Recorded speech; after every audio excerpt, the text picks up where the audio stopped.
Olá pessoal, tudo bom? Meu nome é Rogério, trabalho com cursos, treinamentos e palestras.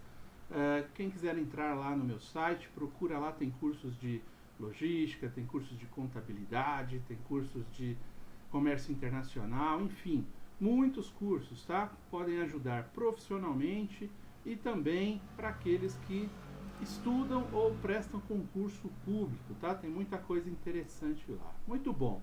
O nosso curso de hoje, estamos iniciando o curso de Windows, né? Vamos falar aí de introdução à informática, ok?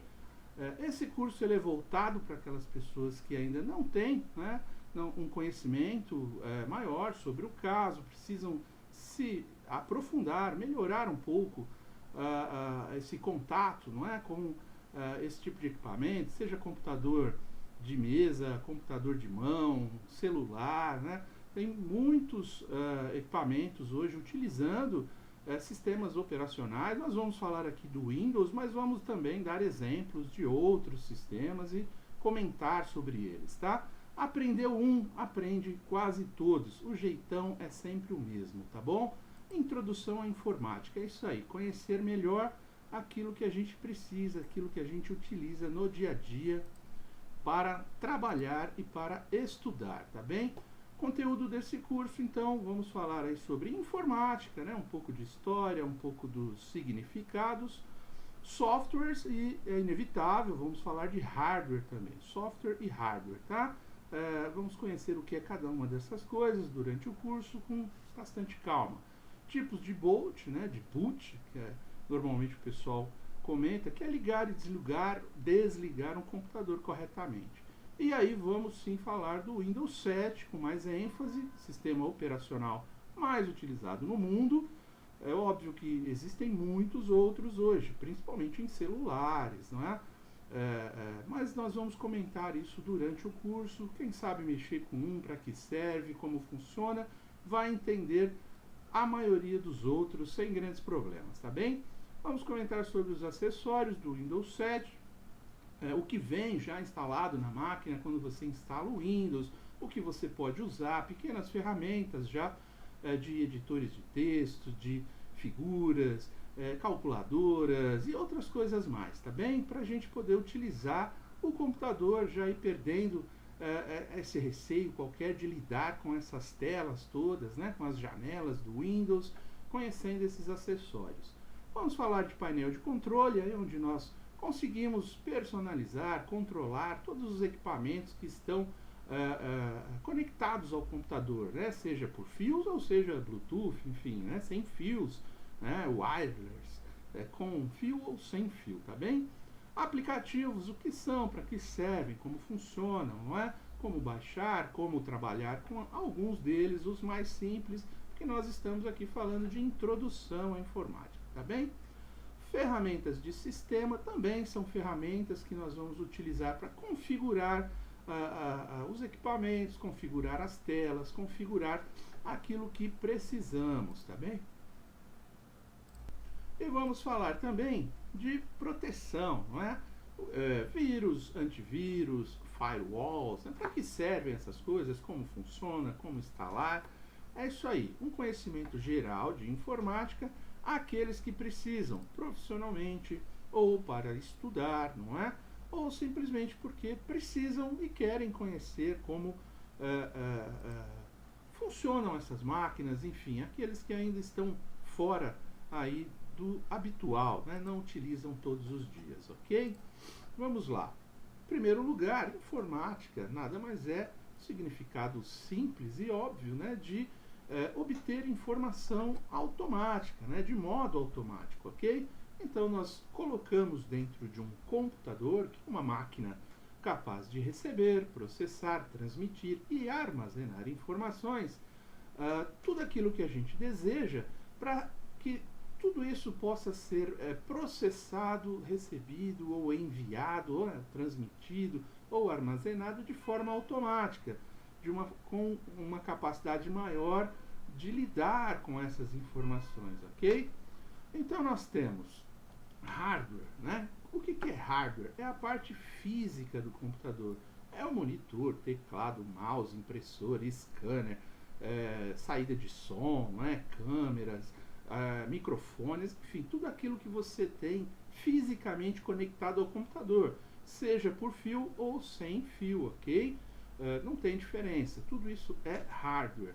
E software é aquela parte lógica do computador, são os programas, né, e os aplicativos. Então, o programa Windows, por exemplo, que é um sistema operacional, e aí você tem vários aplicativos, como Word, Excel, PowerPoint e Access. Estamos citando esses, até porque nós vamos aqui basear as nossas aulas no Windows 7, ok? Então, esses aplicativos, eles são direcionados, até porque têm o mesmo fabricante, tá bem? Microprocessador. O que é um microprocessador? Não é? É um conjunto de placas de circuito impresso e chips da parte interna do console. Essa parte interna, essa CPU,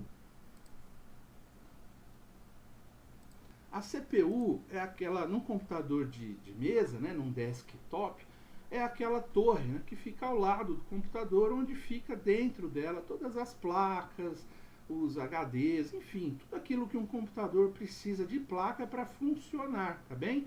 Mas um computador de mão, um tablet, um telefone, né, um celular, ele também tem a sua placa e dentro dele é a CPU, né, assim como é com um laptop, não é? Um notebook. As placas ficam internas, né, dentro ali do próprio computador e aquilo representa a CPU, né, que é a Central Processing Unit, ou UCP, né, Unidade Central de Processamento. Tudo isso compõe a CPU da máquina. E o microprocessador é um conjunto de placa muito importante que fica aí também dentro desse circuito todo aí, que é chamado de circuito impresso de chips, ok? É uma peça muito importante para o processamento de informações. Então, quando se adquire um computador, uma coisa muito importante é o microprocessador, é algo que precisa ser levado em conta. Então, quando for adquirir um computador, verifica se ele tem um microprocessador bastante bom, ok? Porque isso faz diferença. Porque ele processa informações, tá bem? Muito bom. Além disso, nós temos aí os periféricos. Os periféricos fazem parte do hardware, né? Também compõem essas peças físicas do computador. Eles servem normalmente para dar entrada e saída, né? Ou as duas coisas, de informações. Por exemplo, o teclado, quando você digita, você está dando entrada, e o monitor, porque ele mostra a saída, não é? Ele mostra aquilo que você recebeu, ele mostra aquilo que você acabou de digitar. E assim como os disquetes, né? Seja de CD, de DVD, ou disquetinho de informações que você grava, né? Enfim, eles também são equipamentos de entrada e saída, né? De informações que você obteve de algum outro lugar, ok? Então, periféricos nada mais são do que também uma parte aí do hardware. E as memórias do computador? Né? São memórias, é onde você consegue armazenar dados e programas, ok? Então, além do microprocessador, né, dentro da CPU, nós temos as memórias. As memórias, nós temos aquela que é chamada de as memórias principais, que elas fazem armazenamento por tempo indeterminado, tá bem? Então vamos conhecer algumas delas, as mais importantes. Memória ROM, né, ou ROM, Read Only Memory, memória apenas de leitura. É uma memória utilizada somente pelo equipamento. O usuário não tem acesso, não faz alteração nesse tipo de memória. Ela vem junto com o computador já embutida lá nas placas, né, assim como o microprocessador. Ela faz parte do equipamento, do hardware do material, tá certo? Da sua máquina. A memória RAM, Random Access Memory, é a memória de acesso randômico, ou seja, ela utiliza os programas, né, o Windows, o Excel. É uma memória de processamento. Ela é responsável pela velocidade da sua máquina, do seu equipamento, ok? Então, quando você adquire uma máquina, importante ter atenção no processador e na capacidade de memória RAM, memória de velocidade também, memória de desempenho da máquina. É muito importante, tá ok? Legal. Continuando, temos também as memórias chamadas de auxiliares. Então, falamos daquelas memórias, a ROM e a RAM, que são as memórias da máquina, as memórias que você processa informações. Já as memórias auxiliares, né, aquelas são as principais. As auxiliares, elas fazem o armazenamento de informações na falta de energia elétrica. Ou seja, a memória RAM, ela não armazena dados no computador quando está desligado, não é? Para isso temos as memórias auxiliares. Existem milhares de tipos, vamos ver alguns exemplos.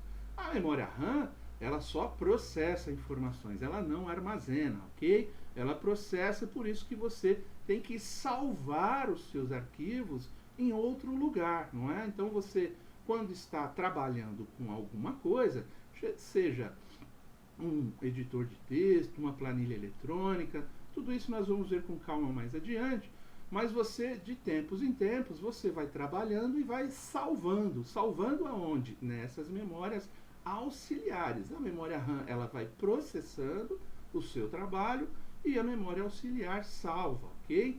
O HD é o Winchester, né? é o hard disk, ou disco rígido.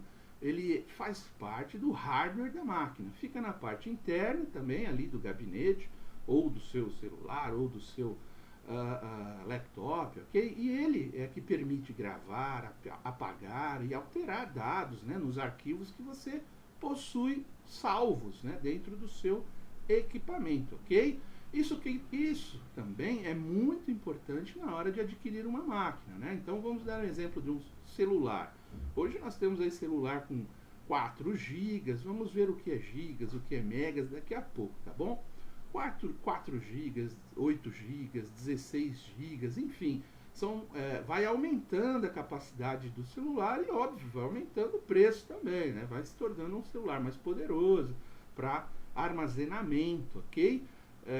Isso é importante também, então tem que ter atenção no processador, microprocessador, tem que ter atenção na memória RAM e tem que ter atenção também na memória do HD, né? Memória de armazenagem, tá bem?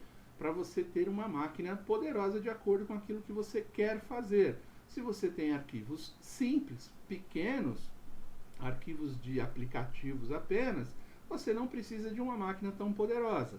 Mas se você tem filmes, fotos, músicas, esses arquivos, desenhos, né, técnicos, desenhos, eles precisam de uma capacidade maior, né, para armazenar tudo isso, tá bem? Então, atenção a esse tipo de memória auxiliar, porque ela é muito importante, você compra quando vem na máquina. Então, na configuração da máquina, tem que constar lá qual é a memória que possui aquele equipamento.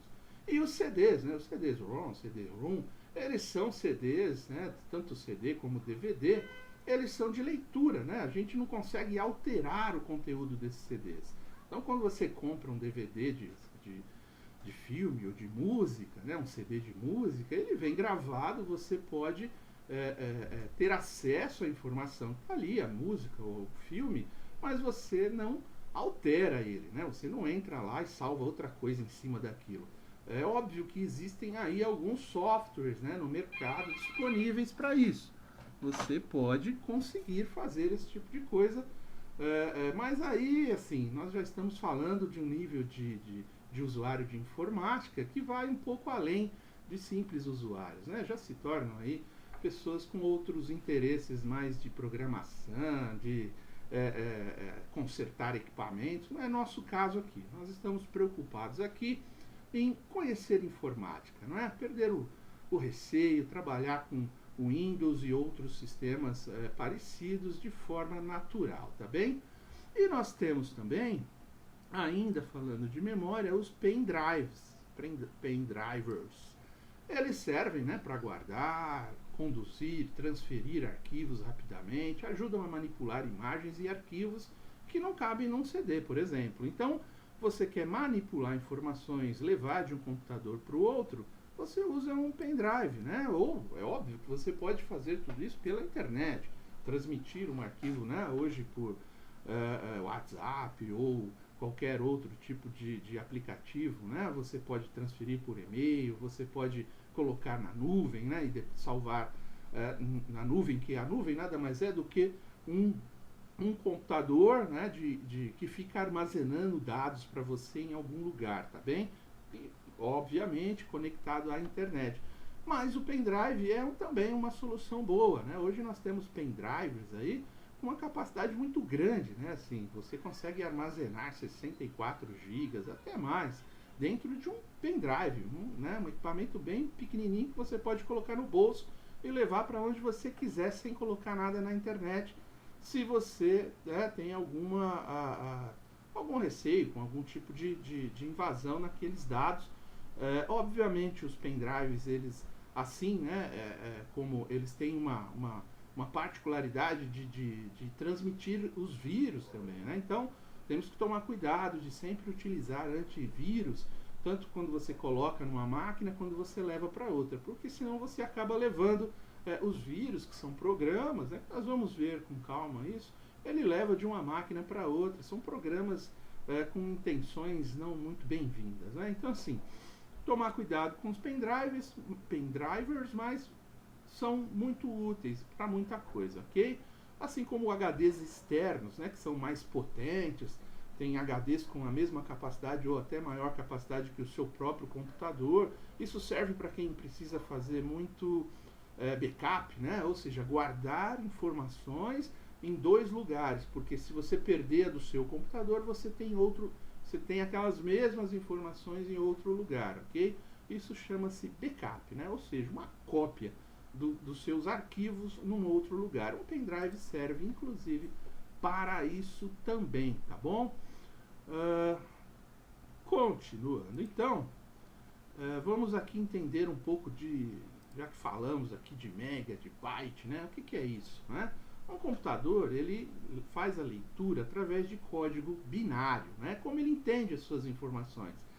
Sempre se refere a 2, né? Utiliza como referência os números 0 e 1, por isso binário, tá bem? Unidades de medidas dos computadores, tá? Nós não vamos aqui aprofundar esse assunto, porque isso aqui é coisa para quem gosta de programação, quem trabalha com matemática, matrizes e outras coisas mais. Aqui o nosso intuito é só compreender, né, assim, superficialmente, o que um computador, como ele lê, como ele entende o que a gente digita. Então vamos dar um exemplo simples aqui. Os números 0 e 1, eles correspondem a 1 bit. A sequência de 8 bits corresponde a 1 byte. O que é 1 byte? É um caractere, por exemplo, a letra A. A letra A, ela tem uma sequência de 8 bits, né? Ela é 1 byte. Então, desenhando aqui um exemplo simples, quer dizer que a letra A, o computador, ela entende ela em números, 01, 00, 00, 01. É um bit ativo porque ele termina com 1. E o B, 01, 00, 00, 10. É um bit nulo porque ele termina em 0. Enfim, são as configurações, cada letra, cada caractere, ele terá uma configuração dessa para que o computador consiga entender e processar as informações. Mas aqui temos um quadrinho abaixo que é interessante para a gente entender sobre capacidade de computador. Um caractere, então, como vimos, 8 bits. 8 bits, 1 byte. 1 byte corresponde a uma letra. 1024 bytes, ok? Porque nós estamos indo de 8 em 8, então 1024 bytes representa 1 kilobyte, ou 1 KB, né? um kbyte, como a gente costuma falar normalmente. Esse arquivo tem 1K, tem 2K, enfim. É uma capacidade, são várias letras, como se fosse um arquivo com 1024 letras, ok? Isso, em escala, todos os arquivos, né, nós estaremos sempre aí, a maioria dos arquivos simples, né, arquivos de textos, arquivos pequenos, de byte a megabyte, ou seja, 1024 kbytes representa 1 megabyte. Então a maioria dos arquivos, eles estão aqui entre K e mega, tá bem? 1 megabyte representa 1 gigabyte, né? O 1024 megabytes representa 1 gigabyte.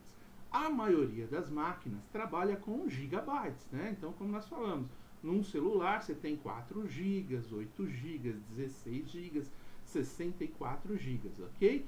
64 GB já é um número bastante bom, né? Assim, para uma máquina, mais ou menos. Mas assim, vamos dizer, se você trabalha com um computador e você tem um computador com 500 GB, você tem uma máquina poderosa, uma máquina boa, que tem uma boa capacidade de armazenamento, tá? Então também, quando for comprar um computador, prestar atenção nisso aqui, como nós falamos lá, isso aqui é a capacidade do HD, do Winchester da máquina, tá? Então, eu quero uma máquina com 500 GB. É uma boa máquina. Se você colocar 1 tera, né, nós estamos falando de 1024 GB.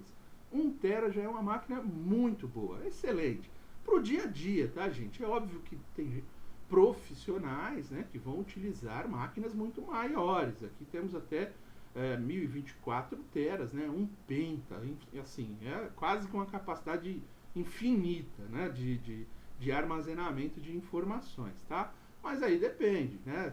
Quem usa profissionalmente usa para uma coisa, quem usa em casa, né? Ou no trabalho. A gente vai falar sobre servidores, máquinas clientes, tá? Para você entender que nem tudo fica armazenado na sua máquina, na empresa, tá bem?